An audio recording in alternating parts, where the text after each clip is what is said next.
Take it short. Lateral. They practiced that on Wednesday.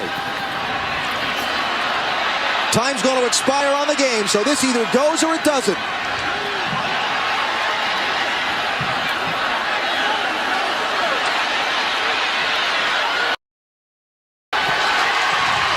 Ball still alive. It's got to be a backwards lateral. Get behind it. Still alive. Duke doing it. Nice job staying spacing all over. Oh, he got a block. Blockers. They got blockers. They've got a lane. 40-yard line. No black shirts between the goal line. Can you believe what you just saw? After review, there was never a knee down by any of the runners of Miami. However, the blocking question was from the side, not from the back. It's a legal play, touchdown, game is over. Claret's up there as a wide out too. The ball goes into the end zone and it is incomplete. Intended for Gamble. Now there is a penalty flag thrown. Yep. Chris Gamble, number 7. Oh, that's a tough call there. What about this angle? Bad call. Bad call. The left hand. I don't know if the left arm was there too soon or not.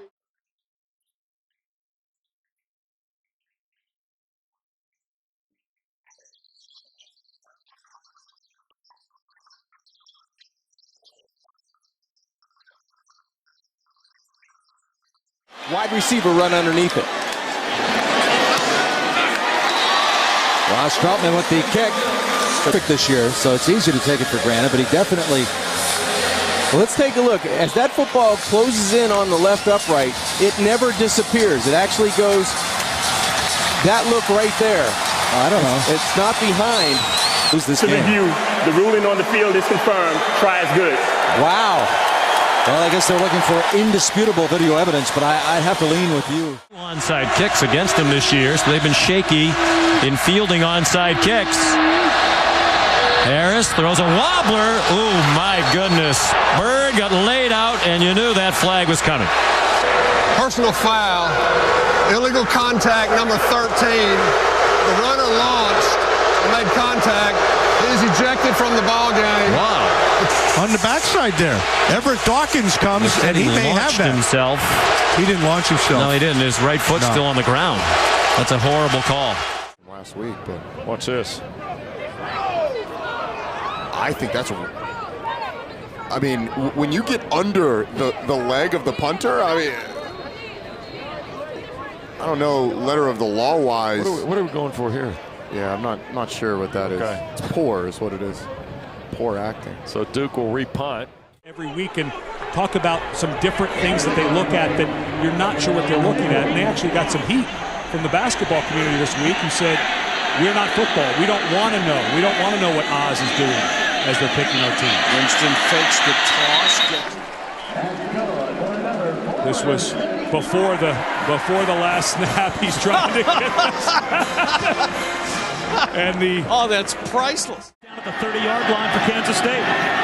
Kaufman, back shoulder throw, making the catch, breaking free is Quarles. Touchdown! Check that, Hilburn. Hilburn scores, and just like that, Kansas State has a chance to tie the game with 1:13 to go, and there's a flag down in the end zone. After the play was over, unsportsmanlike conduct, number 82, excessive celebration, offense. That 15-yard penalty is being enforced on the extra point. Missed tackle, and Hilburn just outruns the defense. And right now, you're a senior. You're a senior. You got to know better. Kaufman has to put it in the end zone, and he will. Incomplete over the head of Quarles. So Syracuse with 1:13 to go. Right here. Gets the hop. It was mishandled. Ball is still bouncing around. And the Heels have it in midfield.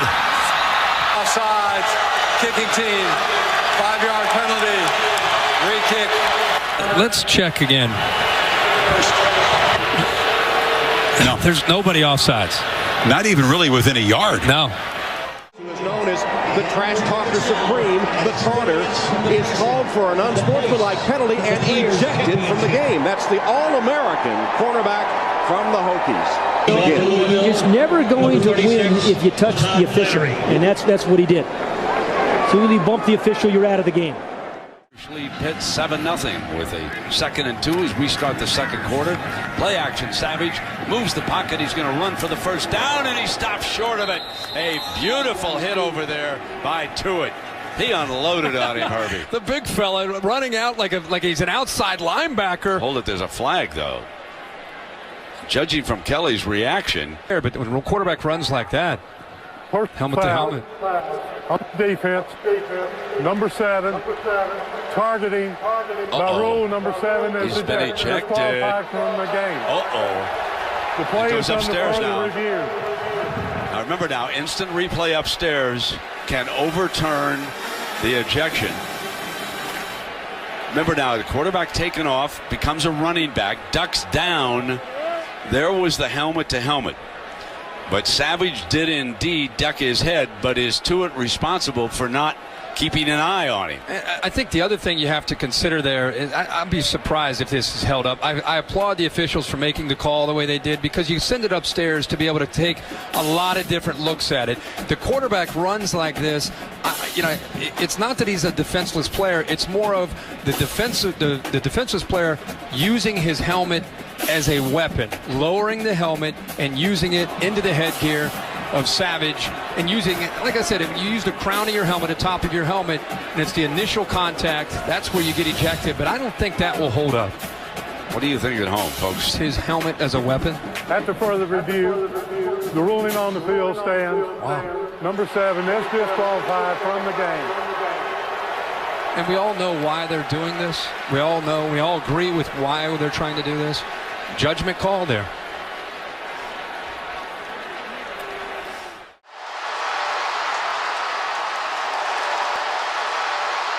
Moment right now. Syracuse has the ball but has not possessed it all that often. Right up the middle, O'Neal. Watch out for the official across midfield, and it's O'Neal stepping out of bounds at the 43-yard line. 24 yards on the play. He's going to look to the outside for a defender and doesn't see the official. And the official, he bounces off the official. I'm not sure that he was going to go all the way, but certainly kept him from going very far. It does come. Dallas picks it up. Intercepted. Thornhill. And Thornhill keeps on going. We have an official down on the interception. It's a 63-yard return. Trubisky, quarterback draw. Weaving his way, trying to get past the umpire. Dropped the ball, and Stanford's got it. I wonder if he hit the umpire. I think he did. Dylan Jackson's got the recovery, though. Right there. Yes, he did. Tom Quick knocked it out. Tom Quick with the forced fumble. And Dylan Jackson with the fumble recovery. And you really can't blame the umpire. He has no idea which direction to go. And on this one, he went Stanford's direction. He's part of the field. There's nothing you can do about it. Hoping to make his first impact play, knocking down the quarterback in that three-point stance on 3rd and 19. Lawrence. Young was getting close, and the pass is complete and fumbled. And the Buckeyes pick it up. And barreling into the end zone is Jordan Fuller. They called it a catch and a fumble and a scoop and score. That'll be reviewed, but a potential game-changing play for the Scarlet and Gray now. The one question is, was he bobbling the ball is the one question. That's what they're going to probably take a peek at. Was he bobbling this football, or did he have possession? Okuda, tight coverage. Ooh, I don't know. Boy, he's holding on to that football. He has possession of that ball. That's a catch. On the field with a catch, a fumble and return for a touchdown. The previous play is under review. I think he had it long enough. I agree. And Okuda getting that long arm out there. That's why he's frustrated he didn't win the Thorpe Award. He felt he was the best defensive back in the country this year. Absolutely, and he's very deserving to think that. How about the long arms? We talked all week the matchup, the Ohio State corners against the Clemson wide receivers, and the length. Okudah knocks that ball loose, and the safety, Jordan Fuller, right there to pick it up for the touchdown. Here's real speed to give you an idea what they're looking at. Because the ball wasn't bobbled, that's a possession and a fumble in my mind, Bill. I'm going to respectfully disagree with you. He did not have time to make a football move. When we look at these things in slow motion, you can make anything look like a catch. Yeah. At regular speed, he did not finish the process of the catch. I have an incomplete. Viewers are always confused. A football move. He took what a is a couple of football steps move? with the ball. I want to see him turn upfield, take some steps. I want to see him dive. I don't see enough on this turn. When he's hitting, the ball comes out. I have an incomplete pass. Let's look at this view right here. Boy, I'm glad I'm not in that replay booth making that call. I don't know how you guys do it. I mean, that looks like he took 3 steps. Real speed, Bill, is very different from replay. This is a replay review. Are you saying they're not going to take into account what it looked like in slow motion? I want to take and look at slow motion when we're talking about a foot at the sideline or the end line. But when we're talking about the ball's in, he's being hit, I want to see that at real speed. But again, it was ruled on the field a catch and the fumble, so they have to see 100% that it overturns it. Indisputable video evidence has to reverse it. What a massive review for this SEC crew. Gerald Hodges and the 3 folks in the replay center. After further review, the pass is ruled as incomplete. Therefore, it will be 4th 19 at the 20-yard line. They agree with you, and a massive overturn here. Bill, good call there. I thought, you look at it again in real speed. Bill makes a lot of great points that I don't understand. I'm not an official. I mean, that looks like a football move to me with taking 2 or 3 steps. But, Bill, you make a lot of great points. You understand the rules a lot better than we do. But, man, oh, man, that looks like he has caught that ball and fumbled it. That was a 3rd down play and will force Clemson to punt the football. But Ohio State had the call on the field, would have the lead right now.